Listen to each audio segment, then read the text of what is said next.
Live from Lagos, this is Lunchtime Politics. I'm Jeffrey Uzama. Let's bring you up to speed with the big stories we're tracking for you in the politics. A divided House over a controversial tax reform bill. Nigeria's lower legislative chamber disagree on provisions of the proposal to recalibrate derivation formula model. Is there an end in sight?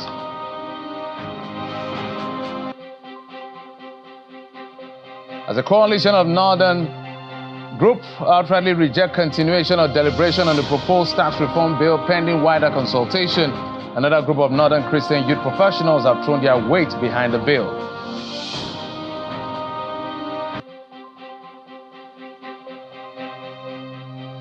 South Africa announces easing of visa conditions for Nigerian business people, with tourists now able to apply without their passports.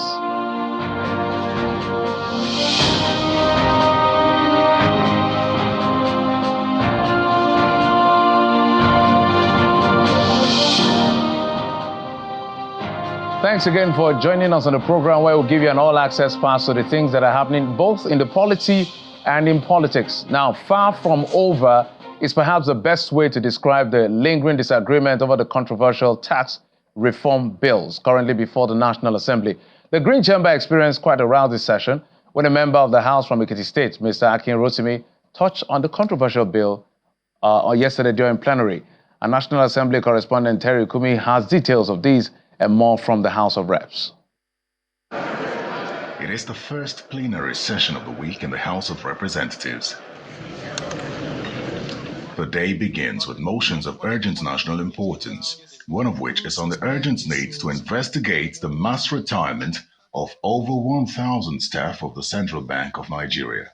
The House further concerned that such as a significant decision has socio-economic implications for the affected individual, their dependents, and the broader economy, potentially leading to increased unemployment and public dissatisfaction. Next, the attention of the House is drawn to the increasing rate of boat mishaps across the country. Concerned that if nothing is done to improve the safety and emergency response systems, Nigeria will continue to face psychological health trauma, economic losses, and untimely deaths. In the meantime, the House is urging the President to mandate the Minister of Finance to unfreeze the accounts of the National Social Investment Programs Agency within 72 hours. The smooth operation of the programs and the fulfillment of the mandate of INSEPA are hindered due to the suspension, freezing of the accounts of the agency and other administrative bottlenecks, which has remained in force even more than 3 months after the President reconstituted the new management of INSEPA. Order, please. What seems like an easygoing session suddenly turns rowdy when the spokesperson of the House, while moving for the consideration of a report, brings up the controversial tax reform bills. I'm from Ekiti State, the very first state in which our National Assembly caucus has unanimously endorsed the tax bills. Mr. Speaker, I rise on behalf of Honorable Boma Goodhead. Mr. Speaker, please, thank you. Order, please. Order. The rowdy session is sustained despite the intervention of the Speaker and an apology from the lawmaker. Mr. Speaker, I would like to withdraw that introduction, sir. Honorable colleagues, I would like to withdraw that introduction and restrict it to the order paper. This has nothing to do with the tax bills. Please. Honorable Akin yields and steps down the consideration of the report. I seek the leave of the House and Mr. Speaker to step down because the presentation of this report until the next legislative day, Mr. Speaker. However, the aggrieved lawmakers are not done, as they call for the resignation of the deputy spokesperson of the House over a publication. I woke up this morning to see an online publication from the deputy spokesman of the House. Read as the content, or the heading read as, the newspaper is Daily Trust. And it reads, those who oppose to tax reform bill now seeking speedy passage. This should be produced, or we are calling for his resigning from the spokesperson or deputy spokesperson of this house. We will make sure that all your concerns with this publication is well noted by the House and the right action will be taken. Despite the tense atmosphere, the House passes the North Central Development Commission Establishment Bill and adopts the report of the Conference Committee of the House and the Senate on the amendment of the NDLEA Act to provide for life sentence for punishment of drug peddling, as against the death penalty initially passed by the Senate. Terry Ikumi, Channels Television News. Meanwhile, a coalition of northern groups have rejected the proposed tax reform bill, urging the immediate suspension and thorough consultation process to gather input from broader spectrum of Nigerians before the National Assembly proceeds with it. Addressing a news conference in Abuja, the group argued that the proposed tax law could deprive key government agencies of vital funding.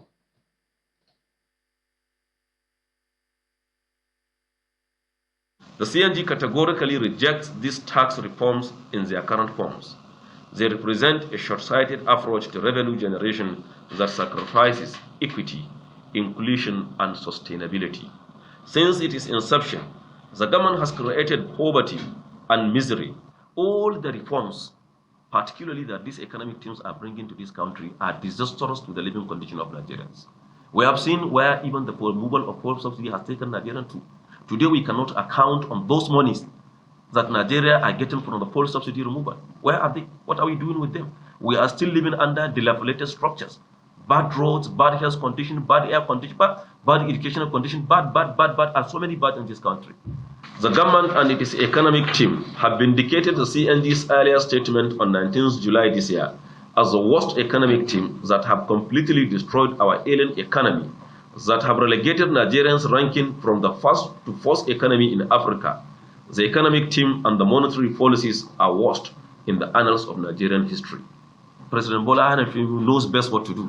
And the best to do is for him just to sack that economic team and bring people that have courage, determination, people that have the concept of human feeling, people that believe in humanity, people that believe in Nigerian project, people that believe they are there to serve, not to be served, so as to see that we move this country to El Dorado. Well, that controversy is not over yet. The Northern Christian youth professionals have thrown their weight behind President Bola Tinubu, insisting that the North stands to benefit from the new bill. Addressing a news conference in Abuja, the chairman of the group, Isaac Abrak, says one of the key ways the reforms will benefit Northern region is by creating an environment conducive to business growth and investment. The group adds that Northern governors need to be innovative in order to maximize the benefit of the proposed bill.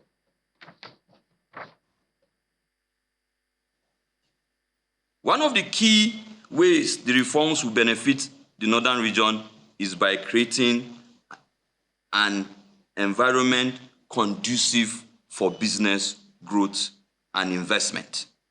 With a reduced corporate income tax rate, businesses in the region will have more resources to invest in expansions, hiring, and innovations. This, in turn, will lead job creation, increase economic activity, and a rise in the living standard. Similarly, this reform is sensitive to the plight of the common man, in the sense of our talakawas in the north. When we say the common man, the masses, in the north, we call ourselves the talakawas.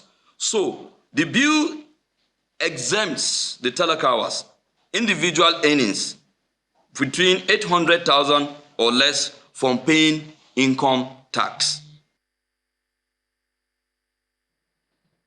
Oh boy, there's a lot to talk about when it comes to this tax reform bill. The last has not been heard. But let's go to other issues where Senior Advocate of Nigeria, Mr. Femi Falana, says human rights lawyer Dele Farotimi has been arrested over an alleged criminal libel. Mr. Falana says Mr. Farotimi was arrested in Lagos yesterday and is asking for him to be unconditionally released from what he describes as illegal custody. A video showing the arrest of popular activist and lawyer Dele Faratimi, which was posted by the 2023 presidential candidate, Mr. Omoyele Sowore, on his X handle, reveals the moment Mr. Faratimi was taken into custody from his residence by operatives of the Ekiti State Police Command in Lagos. Earlier, the human rights lawyer Faratimi has raised concern about alleged threat to his life, accusing Nigerian elites of collaboration with security agencies and legal practitioners to intimidate him. In a statement titled, "They Want to Silence Me," the lawyer recounted receiving police invitation on November 11, requesting his presence at Zone 2 Command on November the 13th at 10 a.m.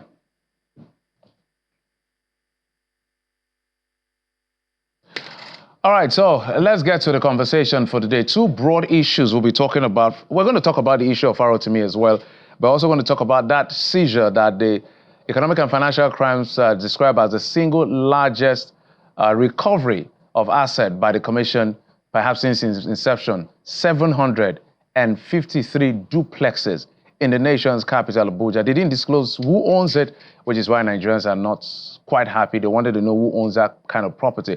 I'm being joined on the program by legal practitioner and rights activist, Mr. Inibe Afyong, right here in our Lagos studio. Inibe, thank you so much for coming on the program. Thank you for having me. Perhaps before we go to the issue of the EFCC, which is one of the major reasons why we're having this conversation, let's talk about Dele Faratimi. I read his statement where he talked about that he's being arrested or being intimidated. And the issue was around defamation. And I also read the statement of the NBA talking about how defamation has been outlawed in Lagos. Faratimi making a case that everything he did was in Lagos. Why are they taking him to Ekiti? And from Falana's representation here, he said he's been arrested and taken to Ekiti and he calls it illegal. So maybe give us what the law says as far as the issue of defamation is concerned. That's on one hand. On the second, if an offense is committed in Lagos and everything is in Lagos, but the person who is allegedly accused or whatever is in another state, can the police command from that state come and pick him up? Just give us a sense of what the law represents here. No, let's start with the procedure. Okay. By law, really, the principles governing interstate arrests, they are quite clear. You cannot move from Ekiti to Lagos, effect arrest in Lagos, and then drive the person you are arresting for several hours on the road all the way to Ekiti. You have to comply both with administrative requirements and the judicial requirements. Administratively, right, under the Police Act, under the police regulations, before the police can effect arrest, a police from one state can effect arrest in another state, they have to go to the police in the state of arrest to incident the matter. We are now aware that both the Lagos State Police Command and even the Zone 2 were blindsided in the entire process. Just a moment, Nuba. We need to start out a few things, but we'll come back just to continue your thought. We'll take a quick break. Join us again.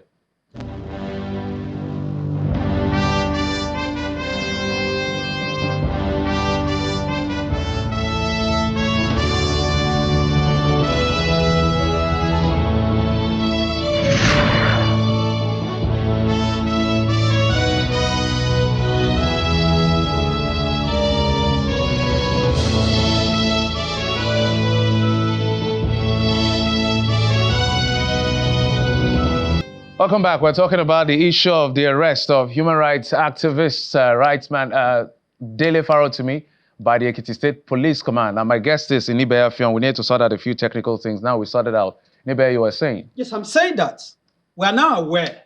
We have now reliably gathered that both the Lagos State Police Command and even the Zone 2 of the Nigeria Police in Lagos. By the way, I was at Zone 2 yesterday for a different matter. They were not informed that officers from the Ekiti State Police Command were coming to Lagos to arrest Dele Faratimi. They don't know. They did not know. So procedurally and administratively, this is fact. Yes, I can confirm that to you. So procedurally and administratively, that is wrong. And legally, before you can effect interstate arrest, even when you have obtained a warrant from a court, except a warrant obtained from a federal high court, the Administration of Criminal Justice Act is clear. And even the ACJL of Lagos is clear. You must take that person to a court in Lagos. That court will now examine the warrant of arrest, the basis upon which that order was given by another state, and then determine whether to consent to that arrest or not. In fact, When that person, if he was taken before a court in Lagos, the court in Lagos even had the power to admit him to bail under the law. None of this was done. And then the manner the arrest was even effected, it rubbishes the whole argument that this is about someone seeking legitimate remedy for whatever grievance the person has. Because they went to his law firm, they secreted the law firm in which he has actually retired from active law practice. But they went to his chambers, attacked and assaulted the lawyers, seized their phones. I've spoken with the victim directly. I'm not just relying on what is on social media. Seized the phones of lawyers that have no business to do with whatever complaint the very learned Chief Afeba Olola is talking about. Assaulted the cleaner. They even threatened to shoot the lawyer. And then took Mr. Delefaro to me, bundled him, drove him all the way to Ekiti State. These are serial infractions. So when the police behave in this manner, what that speaks to is an organization that has made up its mind not to reform, is an organization that has not learned from the answers. And before this was done, no invitation was extended to Delefaro to me. He was not called on the phone. They did not write to him. They did not at any time. I mean the Ekiti State Police Command. The Ekiti State Police Command. Okay. Because I know he was invited in Lagos. In respect of a different matter by Mr. Tony Elumelu. He honored the invitation. So it's not as if he was in hiding. So why did they have to go through this brazen act of illegality? So help us here, because I want to stay with the law. For instance now, what he did, let's even concede that he did it, allegedly. Defamation, is it a criminal procedure or a civil procedure? Ordinarily, defamation is supposed to be a civil matter, right? But we are aware that in some states, they have tried to criminalize defamation. They've tried to criminalize defamation, but in Lagos, which ordinarily is supposed to be what we call the lucus criminis, the place of commission of the alleged offense. The Lagos State House of Assembly and the Lagos State government had decriminalized defamation. So Delefaro to me was in Lagos, right? And what are they talking about? A book that he authored, titled The Nigeria and its Criminal Justice System, where he narrated his personal experience in a matter he had that the very, learned silk Chief Afeba Olola is who is more or less, one of the most senior lawyers in Nigeria, if not the most senior. He narrated his experience with him. That is what they are talking about. Chief Afeba Olola owns a university. That university has the faculty of law. And like the Court of Appeal said, in the case of the University of Calabar and Ekpo-Ifrem, that a university with a faculty of law ought not to turn somersaults with settled facts in order to defeat the ends of justice. So I'm just simply saying that for a man of that standing, a former Attorney General of the Federation, one of the most respected Nigerians alive, I thought that as an elder statesman of that age, he could have gone to court to file a civil suit. Why does he have to use the police? Why does he have to use the instrumentality of state? As I speak to you, Delefaro Timi has been remanded in prison in the correctional center barely a few minutes ago. Can he get fair hearing in Ekiti State? That is the question we are asking. Well, can Delefaro Timi get fair hearing in Ekiti State?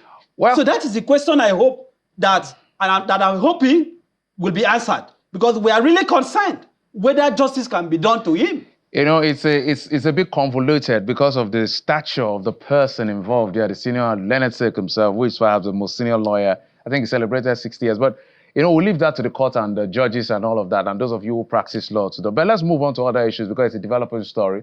We're following up on that issue of Faro to me as well, because this is fundamental to our institution, our legal system, and everything in between. But let's come to the issue of the EFCC asset recovery. Yes. And for the layman is saying that if you made a recovery of 753 duplexes, yes, allegedly belonging to nobody knows who, because you didn't disclose, although Shawore had brought a list, a court document showing an affidavit being deposed by a member of the EFCC, yes, that this is somehow connected allegedly to Godwin Emefiele, the former, yes, CBN governor. But the EFCC has maintained their position. There's action in rem, not action in persona for them.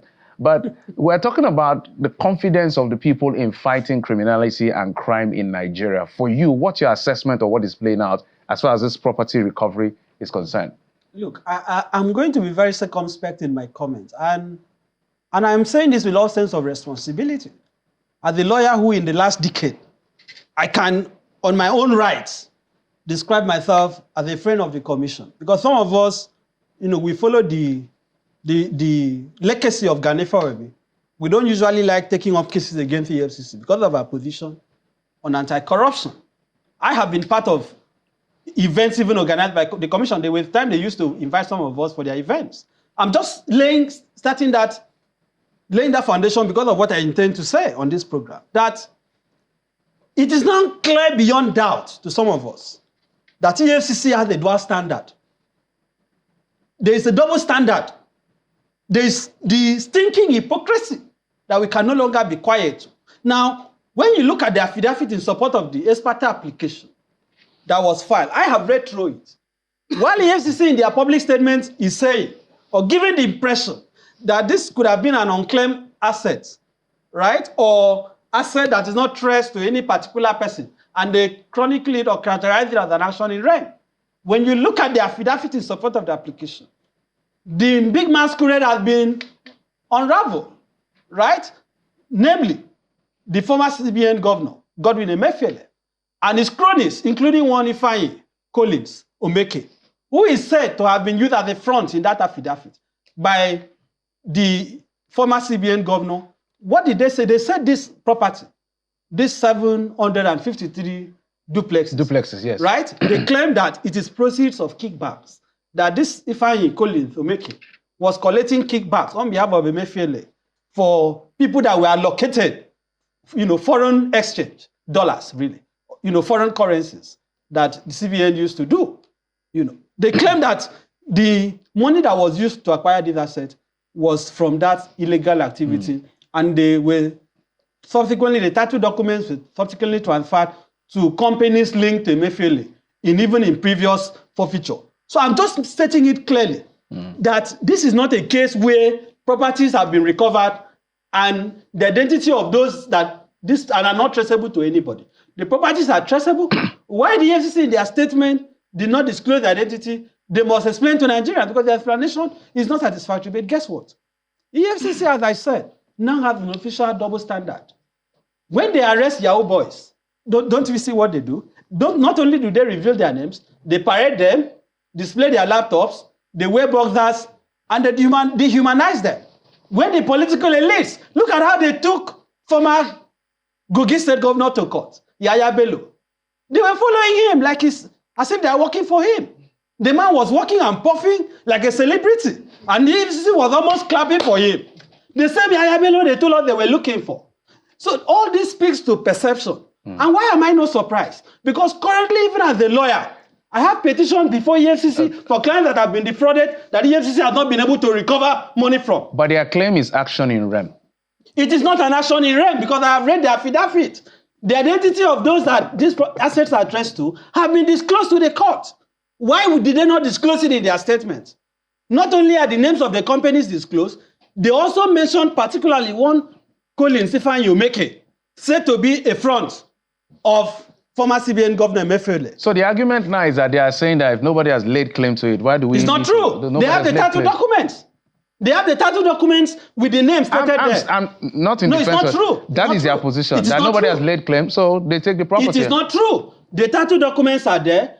In the title documents, the owners of the property are stated. Even if they are companies, they have gone to Accuses in the affidavit, the Abuja Geographical Information, right? They went there and they saw who the title documents and whose name they are registered. Even if you buy property in the name of a company, go to CAC, you know who the directors are. We call it, you have to unravel the veil of incorporation, which they have done.